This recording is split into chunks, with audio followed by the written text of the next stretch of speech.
কল্পনা করো, আজ থেকে ৫ বছর পর তুমি আয়নার সামনে দাঁড়িয়ে আছো। তোমার চোখের নিচে ক্লান্তির দাগ। মনে একটাই প্রশ্ন, আমি কি আরও একটু চেষ্টা করতে পারতাম? জানো, পৃথিবীর সবচেয়ে কষ্টের অনুভূতি ব্যর্থ হওয়া নয়। সবচেয়ে কষ্টের অনুভূতি হল সুযোগ থাকা সত্ত্বেও চেষ্টা না করা। আজ যারা সফল তারা আমাদের মতোই সাধারণ মানুষ ছিল। তাদেরও খারাপ দিন ছিল, মানুষ তাদের নিয়েও হাসত, তাদেরও অনেকবার মনে হয়েছে আর পারছি না। কিন্তু একটা জিনিস তারা কখনো করেনি, তারা থেমে যায়নি। অনেকেই ভাবে সফল মানুষদের ভাগ্য ভালো, কিন্তু সত্যিটা হলো ভাগ্য তখনই দরজায় কড়া নাড়ে যখন তুমি প্রতিদিন নিজের দরজাটা খোলা রাখো। একদিন জিমে গিয়ে শরীর বদলানো যায় না, একদিন বই পড়ে জ্ঞানী হওয়া যায় না, একদিন কাজ করে ধনী হওয়া যায় না। ছোট ছোট কাজ, প্রতিদিন, বছরের পর বছর, এই ছোট অভ্যাসগুলোই একদিন বিশাল সাফল্যে পরিণত হয়। এখন তোমাকে একটা প্রশ্ন করি, তুমি কি সত্যিই তোমার স্বপ্নের জন্য কাজ করছো, নাকি শুধু সোশ্যাল মিডিয়ায় অন্যদের জীবন দেখে সময় নষ্ট করছো? মনে রেখো, যে মানুষ নিজের ভবিষ্যৎ তৈরি করছে তার হাতে স্ক্রোল করার সময় খুব কম থাকে। তুমি যত বেশি অজুহাত দেবে তত বেশি তোমার স্বপ্ন তোমার থেকে দূরে চলে যাবে। সময় নেই, টাকা নেই, সাপোর্ট নেই, এই কথাগুলো হাজার মানুষ বলে। কিন্তু ইতিহাসে নাম লিখেছে তারা যারা বলেছে যা আছে তাই দিয়েই শুরু করব। শুরুটা কখনো নিখুঁত হয় না।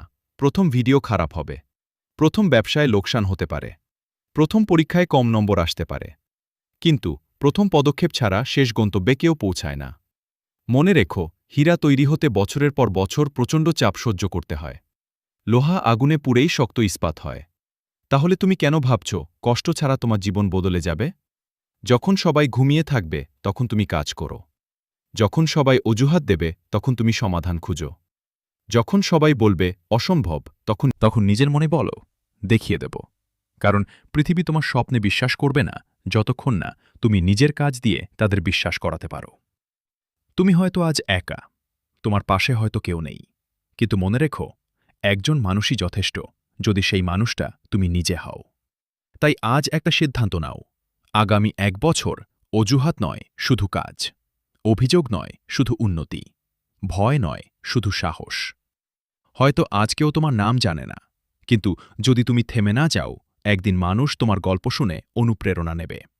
তাই আজই শুরু করো, ছোট করে শুরু করো, ধীরে এগিয়ে যাও, কিন্তু কখনো থেমো না। কারণ তোমার ভবিষ্যৎ আজকের সিদ্ধান্তের ওপর নির্ভর করছে। মনে রেখো, সফল মানুষরা কখনো হার মানে না, আর যারা হার মানে তারা কখনো সফল হয় না। যদি এই ভিডিওটি তোমাকে একটুও অনুপ্রাণিত করে থাকে তাহলে ভিডিওটি লাইক করো, চ্যানেলটি সাবস্ক্রাইব করো আর কমেন্টে লিখো, আমি থামব না।